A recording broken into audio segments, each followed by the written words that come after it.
Галзуу кино сувагтан тавтай морил. Замун буруу галзуу серийн сувгаан та нартаа сурчлах гал тэнд яригдж байгаа киногаа collaboration маягаар эндээ оруулж байгаа шүү. Тэгээд гарыг нь ганцхан хөлийг нь дөрөнд хүргэнэ гэдэг шиг энэ сувгааныг жоох ингэж явахгүй болохгүй байна гэж та нарыгаа ойлгож байгаа гэж найдаж байгаа шүү. За тэгээд энэ удаад Art of Sarah-гийн part 2-ын тайлбараа хүргэж байна. Тэгээд энэ галзуу зурлыг аюулгүй дижитал орчныг хамтдаа бүтээхээр зорж буй Unitel-тэй хамтран хүргэж байна. Монгол улсад цахим зээллэнгийн улмаас зөвхөн 2025 онд гэхэд 694 тэрбум төгрөгийн хохирол үүссэн байна. Хүсэл биелүүлэх албан зохис үлгэртэл байдаг. Аюулгүй дижитал орчныг хамтдаа бүтээе. Unitel. Та нар маань тэгээд галзуу серийн сувагтан сабад орж нэгдээрэй. Ингээд энэ галзуу цувралын part 2-ын тайлбараа эхлүүлье.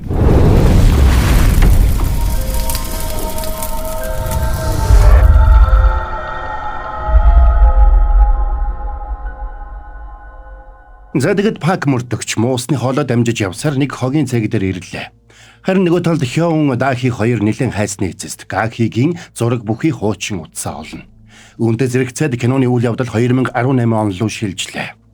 Тэр өдөр Дахиг нэг арга хэмжээндээр урт гихчийн очор дунд зогсчээтэл нэг эмэгтэй очор дундуур дайрсаар хамгийн урд ирээд суучихж. Үүнд нь Дахи дургуутсан ч тэрэнд юу ч хэлсэнгүй. Тэгээд тэр найзуудтайгаа хамт селфи зураг авахулахад зургийнхын ард нөгөө Гахи орж таарсан байж. Энийг анзаарсан Гахич тэрэн лүү дайрч ирээд миний зургийг зөвшөөрүүлэх авсан. Наадах яг одоо устдаг. Ингэж хэрүүл хийжээ. Ингэж явахдаа Дахигийн найз залуугийн авч өгч байсан зүйлтийг тасалсанд Дахи уурлаа. Тэгсэн Гахич ихэнд нь Светлайны зүйлтэнд гартаам чулуу байдгүй юм. Тиймээс найз залуу чинь чамд холих юм авч өгсөн байна. Ингэж хэлчихэд яваад өгч. Дахич хэлэх үггүй болоод хоцорчээ. Тэр өдрөөс үлдсэн зураг дээр Гахи гихчийн царай нь үлдээгүйч хөлн дээрх шивээс нь тодорхой харагдаж байлаа. Муусны нүх дамжиж явсаар пак мөрдөгч чой захирлын Самуол их дэлгүүрт ороод ирлээ. Өөрөөс нь тэсгийн аргагүй өмхийн үнэртэж байсан учраас тэр нэг мухард нуугдаад Жэхёнор цэвэрхэн хувцас авчруулдаг. Тэр Мок Гахи одоогоос 5 жилийн өмнө Самуол их дэлгүүрт ажилладаг байсан юм байна лээ. Хёны хэлснээр бол амиа алдахаас өмнө Сара Ким Будува брендийг Самуол их дэлгүүрт байрлуулах гэж байдгаараа хичээж байсан байна. Гэтэл цогцсон Самуол их дэлгүүртэй холбоотой муу усны нүхнээс олдсон байдаг.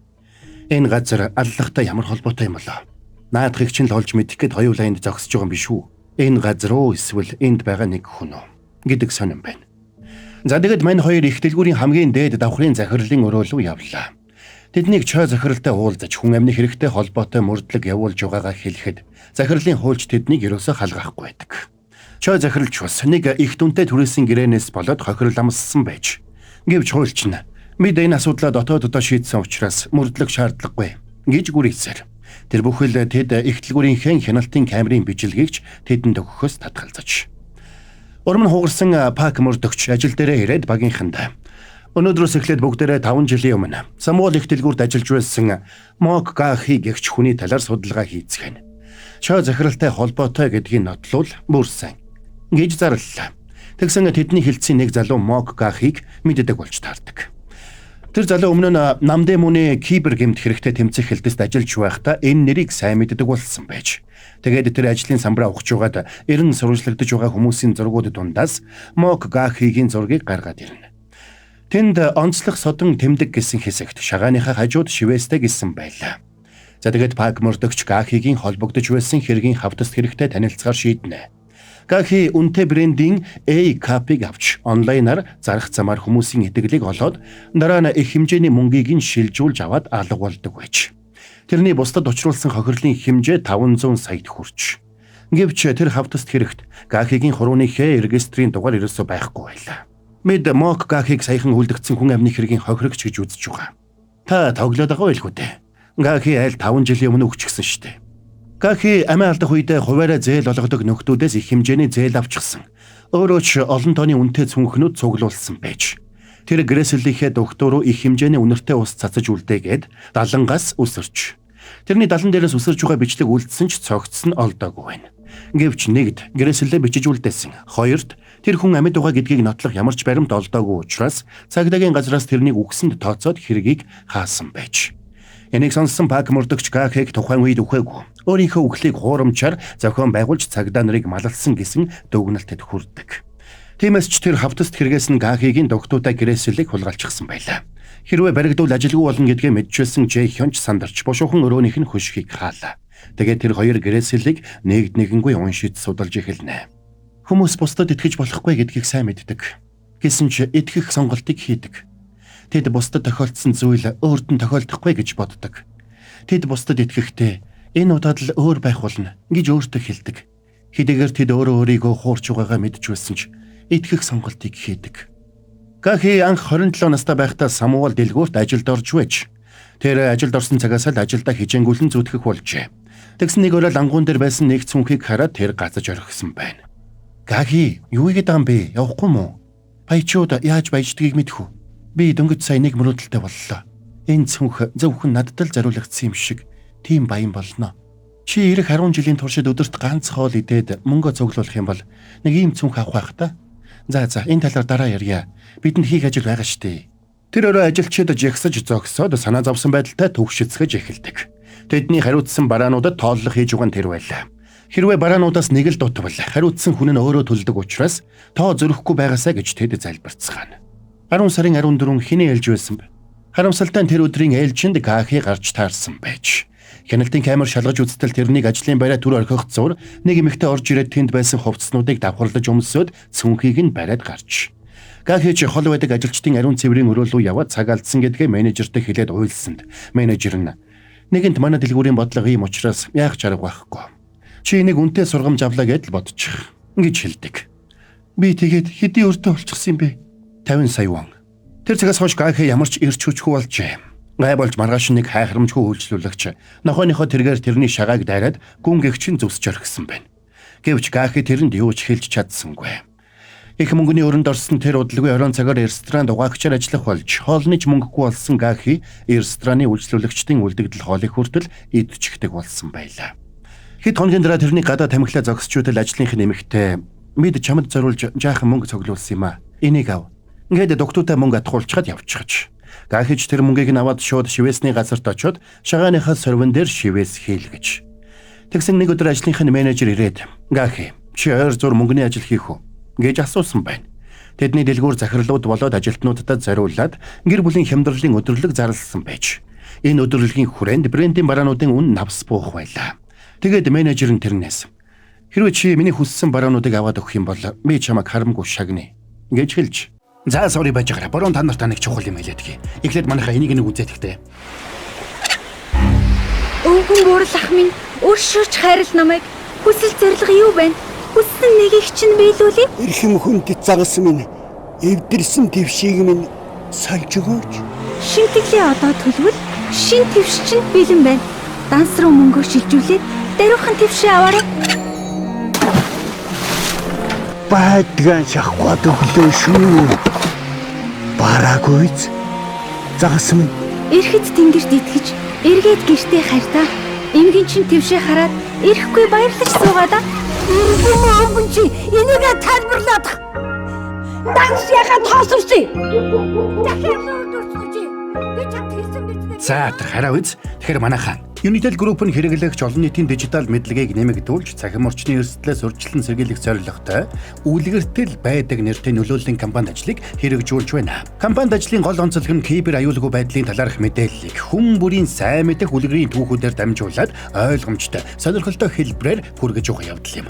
Жишээлбэл цахим орчинд хялбар аргаар мөнгөтэй болгоно. Хөрөнгө оруулалт илүү хурдан ашиг болно. Гэх мэт амлалтаар хүмүүсийг хуурч заллан хийх тохиолдол илбэг. Даанч ийм амархан олдох баялаг бодит амьдрал дээр байдаггүй. Хүсэл биелүүлэх алтан загасны үлгэртэл байдаг шүү дээ. За тэгээд та нар маань дижитал заллингаас өөрсдийгөө хамгаалж зөвхөн баталгаад их сурвалжаас мэдээлэл авч байгаарай. Тэгээд аюулгүй дижитал орчныг хамтдаа бүтээхээр хамтран ажиллаж байгаа Unitel Group-тэй баярлалаа гэж хэлье.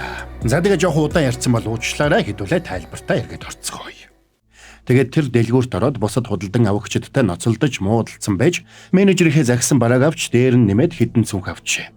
Тэр авсан бараануудаа интернетэд байршуулж зарах гэсэн ч хэнж санал тавихгүй байлаа. Тэгсэн нэг өдөр 0-д байхдаа санамсаргүйгээр хоёр эмэгтэй хоорондоо нэг алдартай инфлюенсерийн нөлөөгөөр Chanel-ийн цүнхнүүд маш хурдан зарагдаж дууссан талаар ярилцахыг нь сонсоод өөрөө тийм инфлюенсер болохоор шийддэг. Тэгээд тэр интернетээс зарах гэж байгаа цүнхнийхээ сурчилгааны зургийг татаж фотошопоор өөрийнхөө толгойг залгаад адилхан цүнх бэлгэнд авсан учраас энэ цүнхээ зарлаа. Одоо үед ховорцсон цүнх шүү гэсэн зар оруулжээ. Тэгсэн комментууд араараасаа цовж эхэлсэн байна. Энэнд нь Гахи баярлаж урамшнаа. За тэгээд урам орсон Гахи дараагийн гэр бүлийн хямдралын өдрөлгөөр маш олон цүнх худалдаж авч тэр бүхэл цуг ажилдах хүмүүсийнхээ ажлын үнэмлэхийг хулгайлаад тэдний нэр дээр хүртэл цүнх авдаг болж тэгэж авсан цүнхнүүдээ Гахи фотошопдсон зургийнхаа тусламжтайгаар ядах юмгүй зардаг болсон байна. Энэ маягаар их мөнгөтэй болж болох юм байна гэж урамссан тэр мөнгө хүлэгчээс 50 сая вон зээлжээ. За тэгээд Гахи ажил дээр очиод өрөө дарсанд менежер нь их гайхлаа. Дараа нь тэр үргэлжлүүлээд хямдралтай цүнхнүүдээ авах гэсэн ч дэлгүүрээс нэг үйлчлүүлэгч 2 саяас дээш худалдан авалт хийхийг хориглосон байдаг. Учир нь хямдралтай авсан бараагаа онлайнаар зарж байгаа тухай гомдлыг брэндүүдийн зүгээс их дэлгүүрт гаргасан байлаа. Ингээд Гахи хүнд байдалд орлоо. Тэр бүх мөнгөө шавхаж 50 сая воныг мөнгө хүлэгчд өгсөн ч цаадхан зээлийн хүүгээ нэхэж тэрнийг гарах гарцгүй болгоно. Уучлаарай би үндсэн зээлээ төлчихсөн юм чинь хүүгэн дараа сард өгч болох уу? Тэр үед хүн дахиад нэмэгдчихэн штэ. Ерөөсөө ингээ найдвартай болгох үүднээс. Хүн дээр нь зээлийн гэрээ хийчихье. За тэгээд тэд Гахигийн хурууны хээг хүчээр даруулж зээлийн хүүгийн дүнгээр дахин шин зээлийн гэрээ үйлддэг. Бидний үйлчилгээг авсанд баярлалаа. Самуэль дэлгүүрийн Гахи хатагтай. Удалгүй зээлийн хэмжээнд 50 сая руу төхөж нөгөөдөл Гахиг хайж ажил дээр нь ирээд амар заяаг нь үзүүлэхэ боллоо. Нэг өдөр тэд ирээд нэрийг нь дэлгүүр даяар дуудаж хөөсөнд аргаа борсон тэр тэднээс зогтож хогийн савн дотор нуугджээ. Тэр үед Гахи цаашид яхаа мэдэхгүй цөхрөнгөө барлаа. Хамт ажилладаг тасхийнхнаач тэрний зээлийн асуудлаас төвөгшөөж агуулхад ажиллах болж яаж ч хичээсэн амьдрал нь дандаа уруудаад байх шиг тэрэнд санагдана. Энэ үеэр утсанд нь мөнгөтэй байхдаа захиалсан цүнхнийхэн захиалга биелсэн тухай мэдээ ирсэн ч ямар ч мөнгөгүй болсон Гахи тэр мессежийг урамгүйхэн устгалаа. Тэгсэн гай газар дороос гихчээр хайрцагтай цүнхнүүдийн хайрцгийг цаасны хутгаар нээх гэж угаад дахиад нэг цүнхийг зүвсэж орхино.